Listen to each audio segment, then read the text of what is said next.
Өзбекстанда 27 жаштагы келин 9-кабаттын терезесинен 2 баласын ыргытып, 3-сүн колуна алып секирип кеткен. Бул тууралуу Өзбек маалымат каражаттары жазып чыгышты. Өзбекстандын башкы прокуратурасынын маалыматына ылайык, окуя кече 3-апрелде саат 19:20 чамасында Сергели районунда болгон. Мекеменин маалыматына караганда 96-жылы туулган келин 2018-жылы жана 2019-жылы туулган 2 уулун жана 2022-жылы туулган кызын уктоочу бөлмөнүн терезесине алып келип, уулдарынын биринин артынан бирин терезеден ыргытып, андан соң кызын колго алып терезеден секирип, өз жанын кыйган. Окуянын кесепетинен алардын баары каза болгон. Учурда келиндин мындай кадамга баруусунун себептери такталууда. Социалдык тармактарда белгисиз жарандарды сабап жаткан видео боюнча Банги топтун мүчөлөрү кармалышты. Бул тууралуу бүгүн 4-апрелде Ички иштер министрлигинин басма сөз кызматынан кабарлашты. Маалыматка ылайык 23-жылдын 26-мартында социалдык тармактарда көрүүчүлөр делген жарандарды белгисиз адамдар сабап жаткан видео жарыяланып, коомчулукта чоң резонанс жараткан. Аталган кылмыш иши Ички иштер министрлигинин башчысы тарабынан көзөмөлгө алынган. Козголгон кылмыш ишинин алкагында милиция кызматкерлери өздөрүн милиция кызматкерлери деп тааныштырып, көрүүчүлөрдү ээн жерлерге алып барып сабап, Принцесса Дори аталышындагы интернет дүкөнүнөн уурдалган банги заты үчүн кечирим суроого мажбурлашкандырга карата ыкчам иликтөө иш-чараларын жүргүзүшкөн. Бул көрүнүштү шектүүлөр камерага тартып, кураторлоруна жөнөтүшкөн. 3-апрель күнү атайын операциялар отрядынын колдоосу менен 2001-жылы, 2000 жана ошондой 2004-жылы туулган жарандар кармалышкан. Шектүүлөрдүн жашаган жерлеринде ыкчам иликтөө иш-чаралары жана тинтүү иштери жүргүзүлүп, буюм далилдери алынган.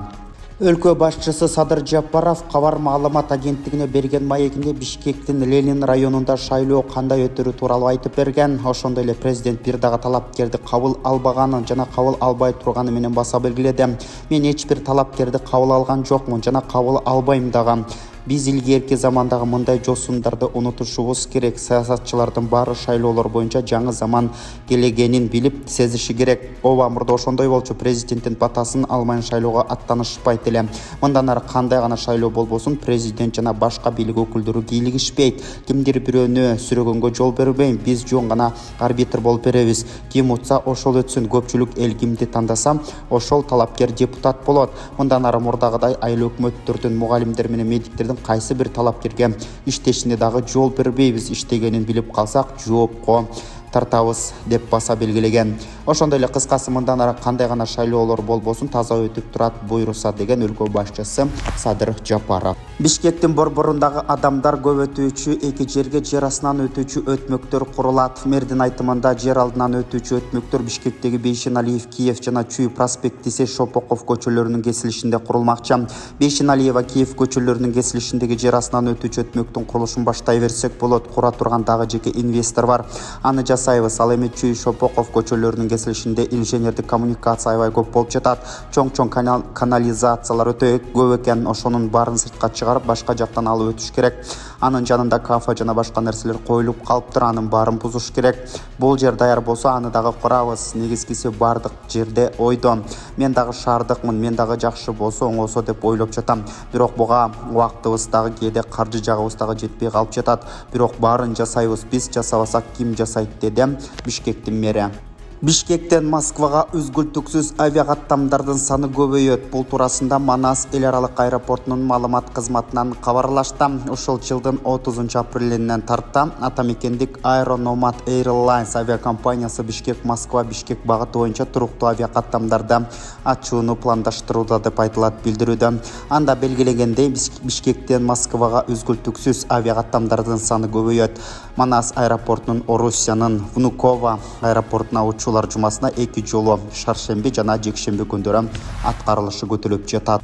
Транспорт жана коммуникациялар министрлигинин алдындагы өндүрүштүк инновациялык борбор мамлекеттик мекемесинде жол белгилерин чыгарган цех ачылды. Бул тууралуу мекеменин басма сөз кызматынан кабарлашты. Маалыматка ылайык, цехтин ачылышына транспорт министри Тилек Текебаев баштаган мекеме жетекчилери катышкан. Министр буга чейин жол белгилерин жеке компаниялар чыгарып келсе, мындан ары мекеме өзү чыгарууга кудурети жетерин билдирип, биринчи кезекте сапатына өзгөчө көңүл бурууларын белгиледи. Мындан тышкары Тилек Текебаев жол курулушуна колдонулган материалдардын сапатын текшерген лабораторияга баш баккан. Жабдуулардын абалы, алардын иштеши тууралуу маалыматты угуп, тиешелүү жетекчилерге курулуш материалдарын сыноодон өткөрүү белгиленген эрежеге ылайык жүргүзүлүп жатканын көзөмөлдөөнү тапшырды.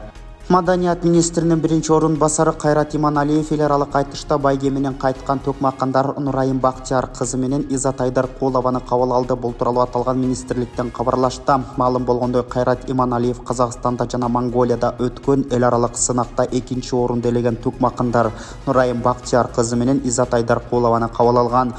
Маркум Токмакын Элмирбек Иманалиевдин шакерти Изат Айдаркулова Монголияда өткөн эл аралык айтышта байгелүү орун алгандан сырткары жигердүү жаштар аталышындагы медали менен сыйланды.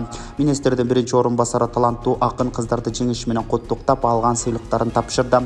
Кыргыздын намысын коргоп эл аралык айтышта байгелүү көргөн эки акын кыз Кыргыз улуттук Манас театрында эмгектенишет. Талаш шаарында турак үй толугу менен күйүп кетти. Бул тууралуу өзгөчө кырдаалдар министрлигинен кабарлашты. Маалыматка ылайык, Талаш шаарынын Оторбаев көчөсүндө жайгашкан 20 чарчы метр турак үйдүн чатыры жана кампасы толугу менен күйүп кеткен. Учурда өрттүн себеби келип чыгылышы такталууда.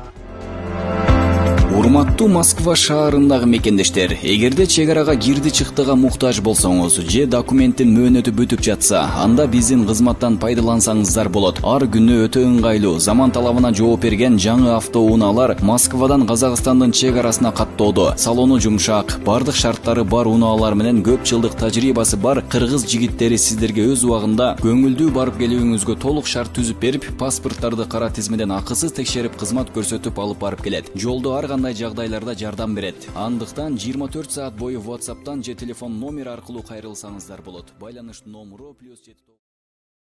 Бул күнүбүзгө алынган акыркы маанилүү кабарлардан түрмөгү болду. Биздин каналыбызга катталып, жаңылыктардан кабардар болуп туруңуздар. Ак Кеме YouTube каналы. Сиздер менен Адилет Аманголов. Эртеңки чыгарылыштан жолугушканча аман туруңуздар.